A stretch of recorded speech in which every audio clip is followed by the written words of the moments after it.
Igreja, glória ao Senhor. Neste momento eu passo a compartilhar a palavra do Senhor, aquilo que o papai colocou no meu coração, e eu desde ontem estou refletindo sobre isso e pensando, todos nós, se não tiver alguém, por favor, se apresente agora, mas eu creio que todos nós possuímos alguma limitação, né? Talvez várias limitações que nos impedem ou que tentam nos impedir de viver total e plenamente a nossa vida, de forma que a gente possa atingir não só aquilo que nós desejamos, aquilo que nós projetamos, mas principalmente aquilo que Deus planejou para cada um de nós.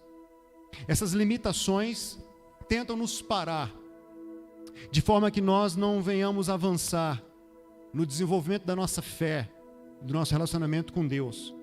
Mas também não só isso, mas no desenvolvimento de uma carreira, da nossa plena cidadania, como homens e mulheres, cidadãos brasileiros, que contribuem com esta pátria, que fazem diferença na cidade, no bairro, na vizinhança onde nós vivemos. Limitações que tentam nos parar e nos impedir de viver a plenitude de uma família abençoada por Deus. Essas limitações, elas se revelam de várias maneiras. Eu trouxe aqui, compartilhando com vocês, algumas delas, para que você possa refletir, talvez você se enquadre em uma delas, ou em mais de uma delas. Mas muitas limitações nos são impostas por um estilo de criação que os nossos pais aplicaram sobre as nossas vidas. Sejam eles pais que foram autoritários, ou pais que foram extremamente permissivos. E como nós vivemos isso nesta geração? Como eu tenho percebido isso nesta geração? Com toda a dificuldade que nós possamos estar vivendo, que nós possamos estar enfrentando do ponto de vista econômico, mas grande é a diferença em relação a nível de Brasil, ao menos, do que nós vivemos hoje, do que viveu a geração passada, dos nossos pais ou talvez dos nossos avós. E uma das maiores ciladas que tem ocorrido com isso é aquela batida no peito que o pai e a mãe falam: eu não vou permitir que meu filho passe pelo que eu passei. Você já ouviu isso, sim ou não? Ele não vai passar pelo que passei. Só que muitas vezes nos esquecemos que passar pelo que nós passamos é que forjou em nós um caráter que permitiu desenvolvermos e termos o que nós temos. Então há esse grande contraste muitas vezes de homens e mulheres que foram criados por pais extremamente autoritários e que decidiram falar: meu filho não vai passar pelo que eu passei. E ele se torna um pai e uma mãe permissiva. Então a criança faz o que quer, a hora que quer, do jeito que quer, manda na casa, e ai de quem se levantar contra a criança. E nós estamos colhendo o que foi plantado. Então talvez você tenha recebido limitações, ou enfrente hoje limitações, pelo modelo de criação que seus pais lhe deram, sendo autoritários, sendo permissivos, ou talvez sendo ausentes. Limitações são impostas a nós, ou nós passamos por limitações pela nossa condição financeira. Talvez nós olhemos para a grama do vizinho, que parece que é sempre mais verde que a nossa, sim ou não, né? Parece que ela é sempre mais verde que a nossa. E nós então achamos que a limitação financeira que nós enfrentamos, ou a situação financeira que nós enfrentamos, ela é um limitante. Porque muitos, quando não têm emprego, querem qualquer tipo de emprego. E aí vão trabalhar de ônibus. Aí logo depois que tem um emprego relativamente estável, quer um carro. Aí ele consegue um carro. Mas é aquele carro, né? Eu já tive Escort, irmãos. Eu sei do que eu estou falando. E aí depois você não quer aquele carro que veio. Você quer um carro, nem que seja 1.0, mas 0 km. Aí você consegue o carro 1.0 0 km, mas 1.0 é muito ruim. Então, ou seja, qual é o limite? Qual é o limite? E muitas vezes nós achamos que a nossa condição financeira é um limitador para a nossa vida. Talvez as limitações que enfrentemos hoje foi pelo desperdício da oportunidade de estudo que a gente teve, ou talvez porque faltou esta oportunidade nas nossas vidas. Essa limitação pode se revelar em nós também, pelo sentimento de incompreensão. Ninguém me entende, ninguém me ajuda, eu sou o pior parece que tudo é mais difícil comigo do que com os outros, né? Esse sentimento de incompreensão ou de falta de amor, muitas vezes tem limitado as nossas vidas. Sabe, quais sejam as razões? O que eu quero compartilhar com vocês esta noite é que o desejo de Deus para os seus filhos é que cada um de seus filhos tomem uma decisão, e mais que uma decisão, tomem uma posição para romperem com o ciclo de vitimismo e assim mudem a sua história com o auxílio divino. Quero iniciar citando um provérbio. Por favor, somente esse, na nova versão transformadora, NVT. Provérbios 24, versículo 10. Provérbio 24, verso 10. Eu gostei do que a NVT traz nessa tradução.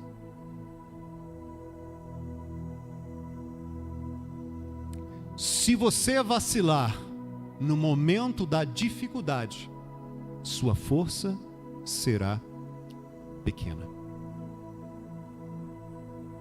Se no momento da adversidade da sua vida você já quer jogar a toalha, você quer entregar os pontos, chutar o balde, enfim, qualquer adjetivo ou jargão que você queira aplicar, mas retroceder naquilo que você propôs em seu coração, a Bíblia está afirmando que a sua força será pequena. Então nesta noite eu quero compartilhar uma palavra com vocês que tem por título: supere as suas limitações. Supere as suas limitações. Supere aquilo que lhe quer parar. Rompa com aquilo que tenta te prender, com aquilo que tenta fazer com que você fique estagnado na mesma situação, olhando para o seu próprio umbigo, olhando para as coisas ao redor e não encontrando, talvez, uma maneira de avançar. E para isso, eu quero examinar junto com você 3 rápidos aspectos da vida de alguém que fez a diferença e que está relatado na Bíblia. E essa é uma das maneiras que nós temos de aprender, é olhar, observar exemplo de outras pessoas. Quando nós olhamos para o exemplo de outras pessoas, quando nós observamos a conduta de outras pessoas, nós temos a oportunidade de aprender e assim aplicar princípios em nossas vidas. Então eu quero te convidar a, junto comigo, olhar a vida de Timóteo, alguém que certamente possuía várias limitações e foi desafiado a superá-las. E isso fica muito evidente para mim no imperativo, na ordem que Paulo deu ao seu filho na fé, segundo escreveu em 2 Timóteo, capítulo 2, verso 1. De agora em diante, usemos a King James. Paulo escreve ao seu filho na fé, em 2 Timóteo, capítulo 2, verso 1, dizendo: Tu, portanto, meu filho, fortalece-te na graça que há em Cristo Jesus. Paulo escreve ao seu filho na fé, dizendo: use a graça de Cristo Jesus, este favor imerecido, este auxílio divino que nos está disponível, e fortalece a sua vida e segue adiante. Ora, mas quem foi Timóteo? Quem era Timóteo? Timóteo era um jovem de uma família misturada, de uma família mista, né? A Bíblia diz que seu pai era grego e sua mãe era uma judia. Então nós já vemos alguém que possivelmente cresce num ambiente familiar conturbado. O pastor Francisco fez menção há pouco aqui, como os gregos e a sua mitologia difundiram tantos deuses, tantas coisas, né? Para que cada um tivesse a sua opção. E sua mãe era uma judia, uma mulher que conheceu ao Senhor e que posteriormente se converteu ao cristianismo. Então ele é alguém que vem de uma família misturada, de uma família mista. Mas ele caminhou com Paulo. Ele andou ao lado de Paulo durante algumas das suas viagens missionárias e também auxiliou o apóstolo na implantação de algumas igrejas, servindo ao seu lado. Não somente a implantação, mas também o próprio pastoreio de igrejas, sendo que podemos dizer que a principal em que ele esteve durante um período ao menos à frente era a igreja de Éfeso. Paulo escreve dizendo: por esta causa eu te deixei em Éfeso, para que continue a colocar em ordem as coisas que ainda precisam.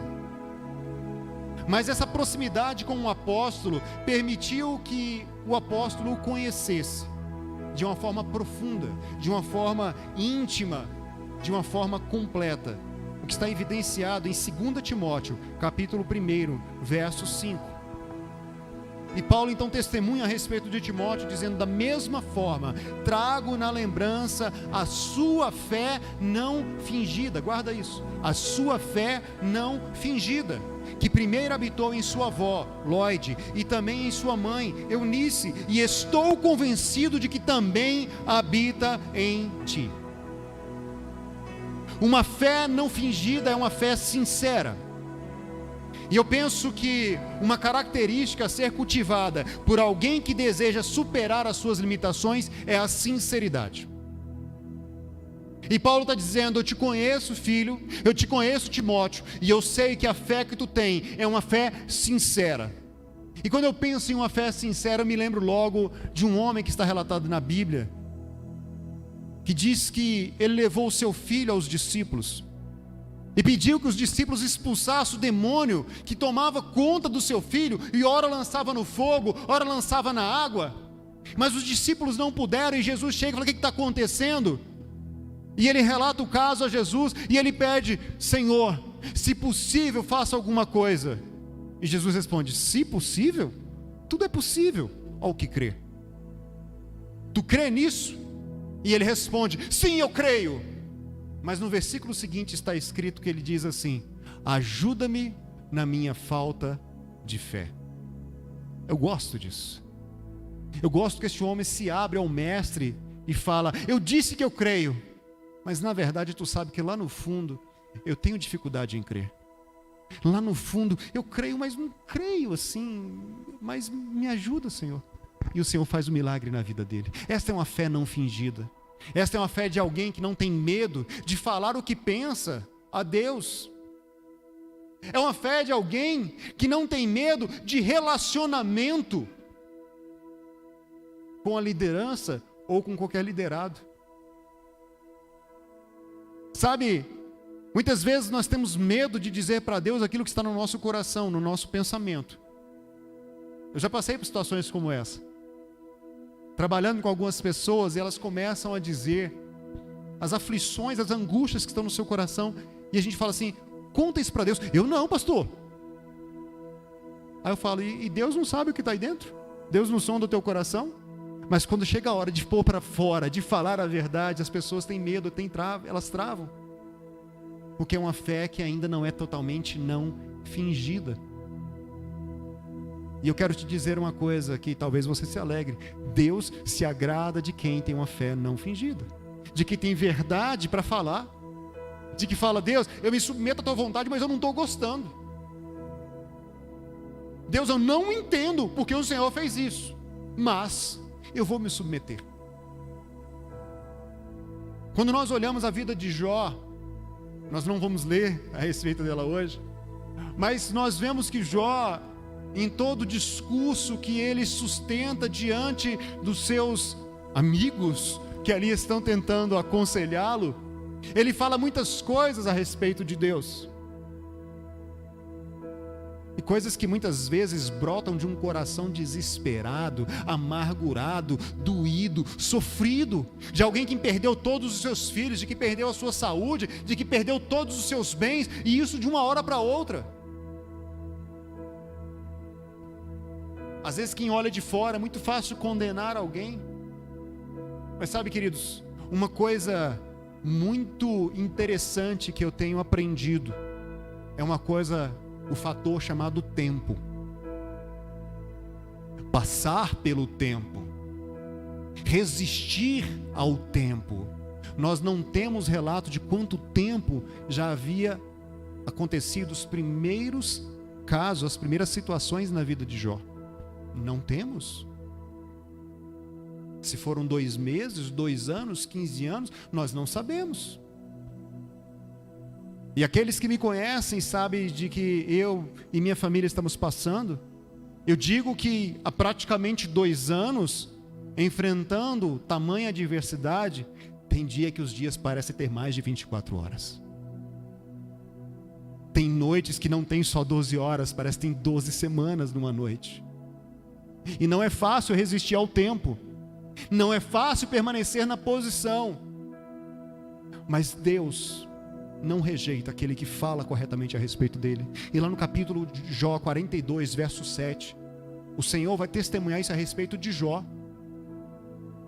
Ele vai dizer aos amigos dele que ali estavam e falou: olha, Jó falou corretamente ao meu respeito. Fé sincera, fé não fingida. E Paulo testemunha essa primeira característica na vida de Timóteo. Mas eu quero concentrar rapidamente a respeito de 3 limitações que nós encontramos na vida de Timóteo e de como ele recebe força, auxílio divino ou incentivo para superá-las, para ir adiante. A primeira limitação que nós encontramos na vida de Timóteo está lá em 1 Timóteo capítulo 5, verso 23. Nós encontramos na sua vida uma debilidade física, uma enfermidade persistente, uma situação limitante. E Paulo então lhe dá um conselho e diz: por causa do teu estômago e das tuas frequentes enfermidades, não beba somente água, mas também um pouco de vinho. E a ciência hoje comprova a respeito dos fins medicinais que o vinho pode trazer ao corpo humano.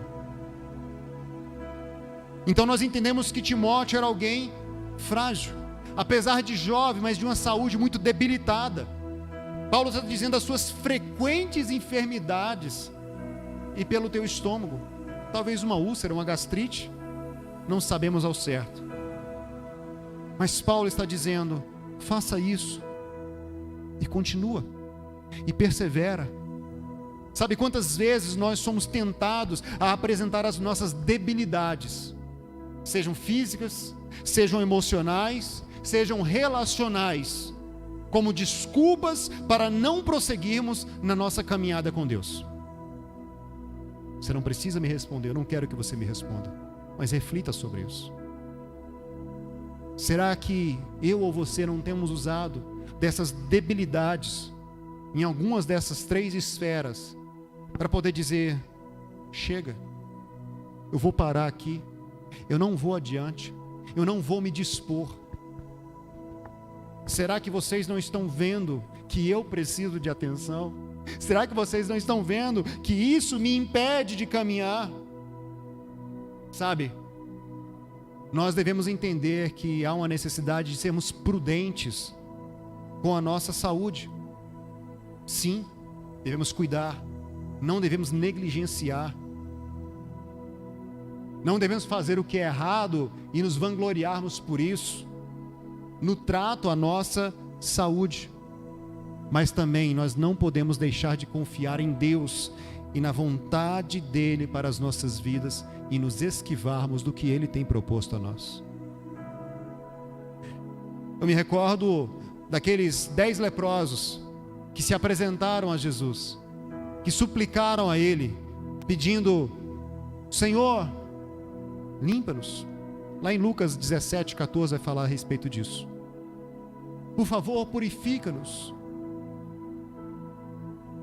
E Jesus responde, quando os viu: vão, se apresente ao sacerdote. O Senhor não deu uma ordem dizendo: sejam limpos. O Senhor, como em outras ocasiões, não tocou naqueles homens para que eles pudessem ser curados.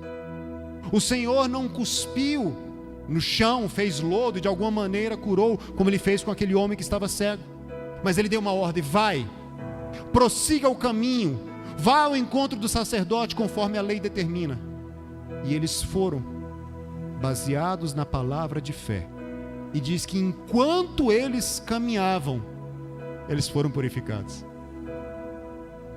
Talvez você esteja parado, dizendo: enquanto o Senhor não fizer isso na minha vida, eu não vou servi-lo, eu não vou ser útil à sua obra, eu não vou ajudar o próximo, porque eu sou o mais importante, o meu umbigo primeiro. Mas por muitas vezes, é na caminhada, é seguindo o caminho, que nós recebemos a nossa cura. Portanto, confie no Senhor, seja prudente, mas não use das suas debilidades, das suas limitações, sejam relacionais, seja na sua saúde, física, ou seja até mesmo no seu emocional. Se Deus está mandando ir, vá. Eles não questionaram: mas Senhor, tu não curou ainda, como é que eu vou me apartar de você? Não, eles foram, porque eles foram baseados na palavra do Senhor. A segunda limitação que Timóteo apresenta e que ele precisa superar é a sua pouca idade. 1 Timóteo 4, verso 12. Paulo escreve dizendo assim: ninguém menospreze o fato de seres jovem, mas procura ser exemplo para os fiéis, na palavra, no comportamento, no amor, na fé e na pureza. Pouca idade era um limitador para Timóteo. Diferente dos nossos dias, queridos, nos tempos dos primórdios da igreja e até muito antes disso, era desonroso um jovem falar ante alguém mais velho. Isso era desonroso. Se ele não deveria falar sem a permissão, quanto mais ensinar. E Paulo está dizendo: ensina. Ensina. Não te desprezes, mas seja um exemplo. E nós ensinamos não só com as nossas palavras, nós ensinamos sendo. Aliás, disse alguém que se alguém não está escutando a sua voz, o que você fala, pode ser que o seu ato, o seu agir, esteja gritando muito mais alto do que a sua voz. E Paulo está dizendo a Timóteo: seja um exemplo. Ele está dizendo: rompa com as tradições, rompa com aquilo que está pré-estabelecido, sem uma fundamentação e que tem limitado você. Vá adiante. Como eu disse, nos tempos de Timóteo, isso era quase que inconcebível. Se voltarmos à história do próprio homem Jó, que segundo estudiosos já vai remontar ali à época dos patriarcas, isso fica muito claro quando nós vemos ali que Jó está diante dos seus 3 amigos, e eles discutem, eles falam, apresentam as suas razões, um acusa daqui, Jó se defende dali, e há uma pessoa entre eles chamada Eliú, e diz que ele se conteve em todo aquele tempo, esperando o momento certo para falar. E quando todos esgotam o que falar, aí ele fala: agora eu quero a palavra.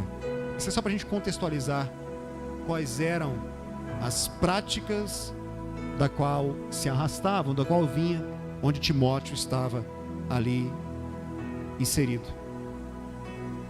E Paulo está dizendo: seja um exemplo. Ensine principalmente com a sua vida.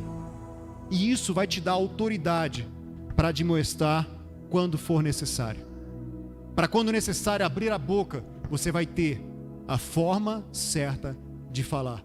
E essa instrução vem para Timóteo, lá em 1 Timóteo, capítulo 5, versos 1 e 2, você pode fazer essa leitura depois. Então, a segunda limitação que Timóteo tem é a sua pouca idade. E isso quer dizer estar dentro de um sistema pré-concebido que limitava a sua vida. Talvez você esteja inserido em alguma situação onde você se vê amordaçado, onde você se vê limitado, impedido. Talvez no seu local de trabalho. Mas tem uma hierarquia. Hierarquia é para ser respeitada, sim. A questão é que no seu proceder, na sua forma de agir, a autoridade lhe será concedida. Com coerência, com domínio próprio, com mansidão, você consegue vencer essa limitação que pode não estar em você, mas está ao seu redor. Mas a autoridade ela será conquistada e dada pelo Senhor. A nossa terceira e última limitação que eu encontro rapidamente aqui na vida de Timóteo é algo que é até muito colocado nos nossos dias, nos nossos tempos, chamado autossabotagem.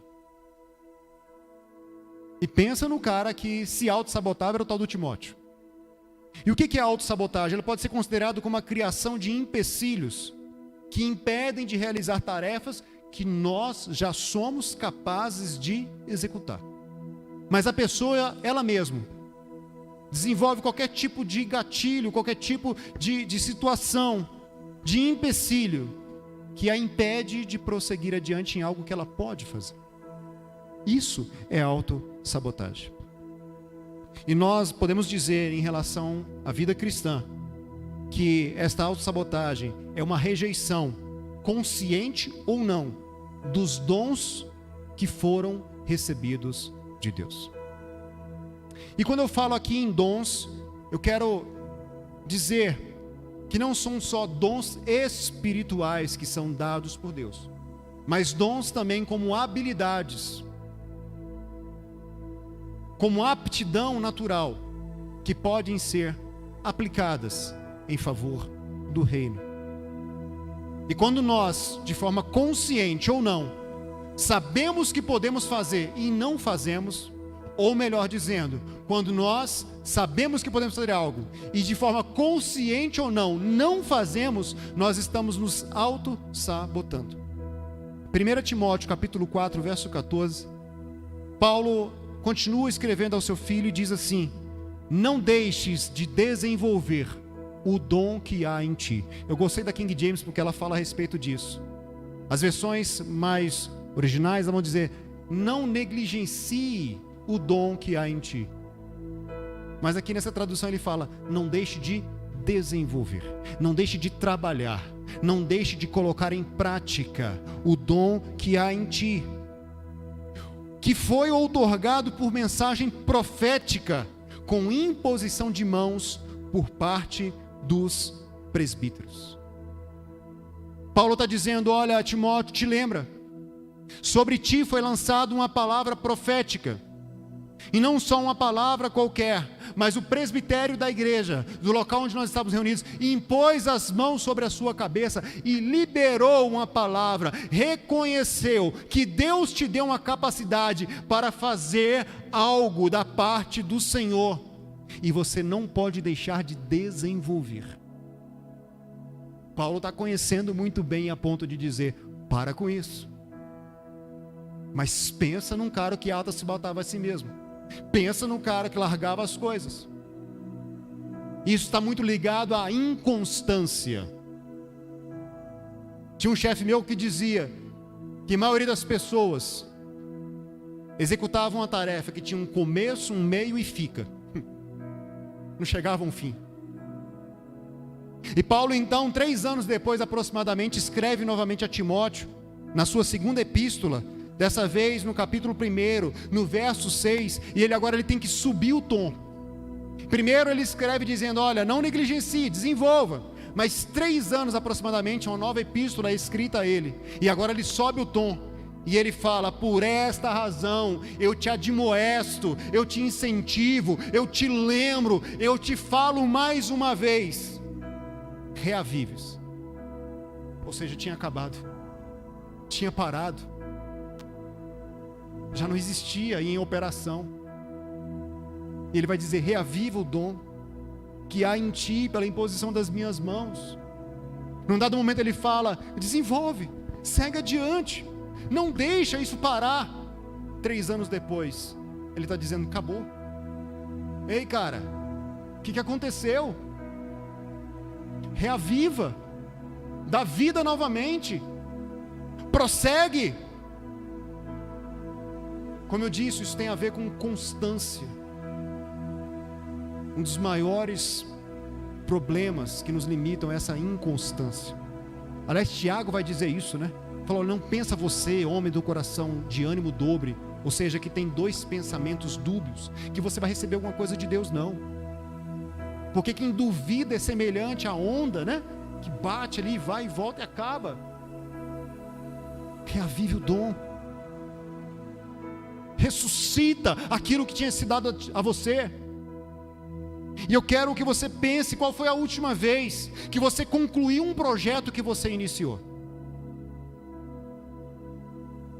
Talvez um curso, uma faculdade, um projeto de empreendedorismo. Qual foi a última vez que você chegou ao fim daquilo que você iniciou? Há muitas pessoas que abortam os seus sonhos, que desistem pelo meio do caminho, que começam empolgados, mas vai ficando. O saudoso pastor Jorge dizia algo bastante interessante. Ele falava algo mais ou menos assim: o importante não é como você começa. Aí ele usava o seguinte termo: mas é a bitola com que você termina. Se você pensar num tubo, ele começa com um determinado diâmetro, mas dependendo ao que esse tubo é utilizado, ele pode ser incrustado, ele pode sofrer incrustação, o que vai se agarrando na parede por dentro, e vai diminuindo, até que aquilo que começa tão grande, termina com um pequeno filete, se não entupir. Não é como se começa, mas é como se termina. Qual foi a última vez que você concluiu um projeto que você começou? Você tem executado as tarefas que foram confiadas a você?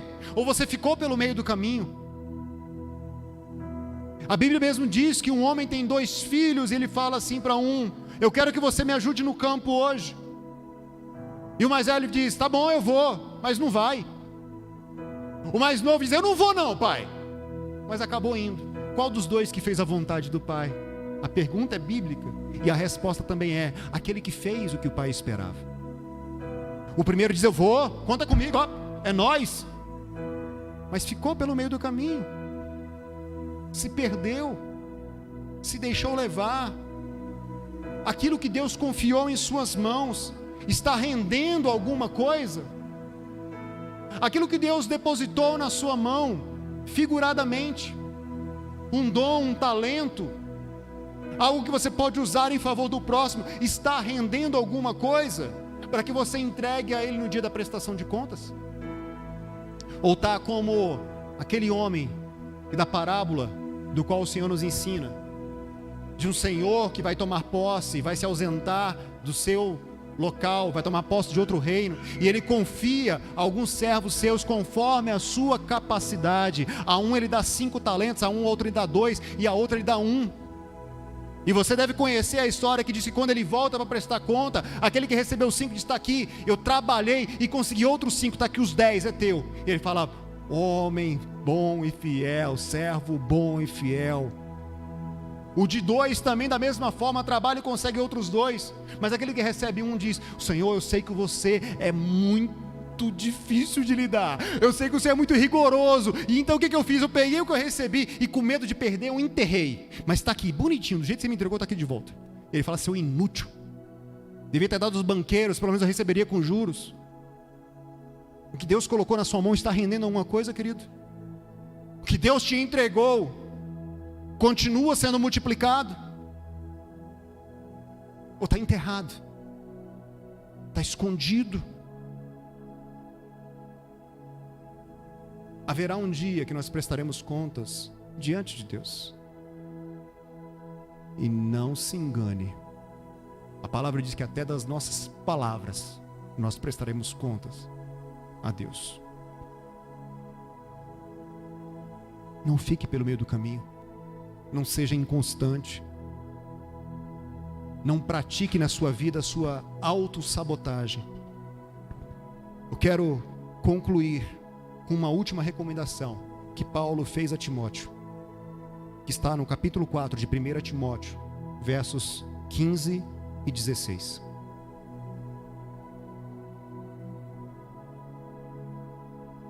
Paulo vai dizer assim: dedica-te plenamente ao cumprimento destas responsabilidades. Para quê? Para que todos possam testemunhar. Para que todos possam o quê? Para que todos possam o quê? Testemunhar o teu progresso. Tem cuidado de ti mesmo e do teu ensino, persevera nesses deveres, pois agindo assim, salvarás tanto a tua própria vida, quanto a todos que te derem ouvidos. Eu iniciei dizendo que uma das maneiras de nós aprendermos é olharmos, é observarmos o exemplo de outras pessoas. E Paulo está dizendo isso a ele. Persevera, continua, se dedica nestas responsabilidades. Ele está dizendo, não só para que você se salve, mas para que você testemunhe para outras pessoas. E para que essas pessoas também possam salvar a sua própria vida quando te derem ouvidos. Esses dias falava com uma amiga e eu dizia para ela o seguinte: que as adversidades que nós passamos pela vida, várias delas, nós não escolhemos passar. Algumas podem ser consequências de más decisões, de situações impensadas. Mas há situações nessa vida que nós passamos sem ter escolhido passar por elas. Mas ainda nós temos uma opção. É como nós passamos por ela. Se tem que passar, se não tem outro jeito, a questão é como nós passamos por ela. O próprio Cristo orou ao Pai quando a sua alma estava angustiada, quase a ponto de morrer. E ele fala: Pai, se possível for, passa de mim esse cálice. Contudo, seja feita a tua vontade. Ele se rende à vontade do Pai.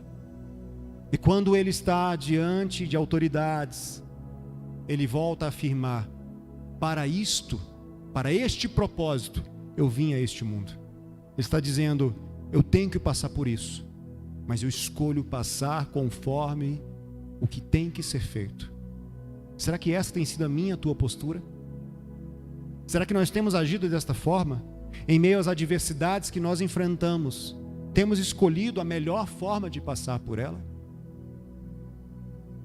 Paulo está dizendo: dedica-te, cumpre essa responsabilidade, para que todos possam testemunhar do teu progresso. É quando as pessoas olham para as nossas vidas e falam: como pode? Como é que ele está de pé?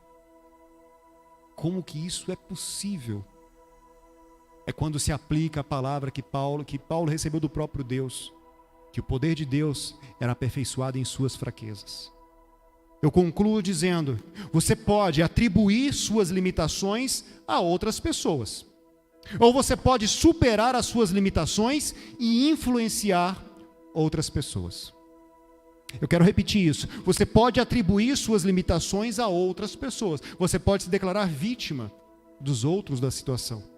Ou então você pode superar as suas limitações e assim influenciar outras pessoas. A escolha é sua. E eu quero orar com você a esse respeito. Pai, eu te dou graças pela tua palavra.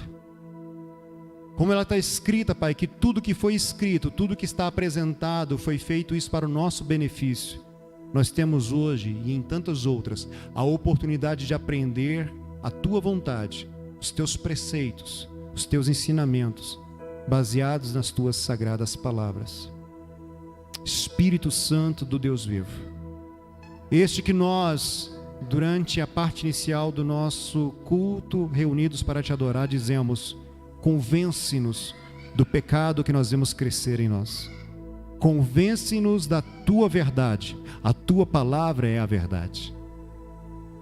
E não só nos convence, mas ouve a súplica de cada um neste momento, que se rende a Ti e que entende que há uma via alternativa, que é se render aos Teus cuidados, que é contar com o Teu auxílio para ser transformado nesta caminhada. Para que possamos, ó Senhor, não paralisarmos em nossa vida, mas superando as limitações internas ou externas. A Tua vontade é que nós as superemos. E o Senhor está com os braços estendidos, com as mãos prontas para o auxílio daquele que confia em Ti e que diz: eis-me aqui, eu quero, Senhor, eu quero passar com isso, mas contigo. Ouve, Senhor, a esta oração, e que o Teu Espírito Santo traga o conforto necessário. Que Teu Espírito reavive o dom, reavive a chama, reavive a promessa, reavive a esperança que há em cada um de nós, que foi dada pela Tua palavra, outrora entregue a nós, para que possamos prosseguir e continuar, para que façamos a escolha certa, e assim salvemos a nós mesmos e a todos quanto derem ouvidos à nossa voz, ao nosso exemplo. E que em tudo isso, o Teu nome, ó Cristo Jesus, seja glorificado. Assim nós oramos, com gratidão no coração, em nome de Jesus. Amém.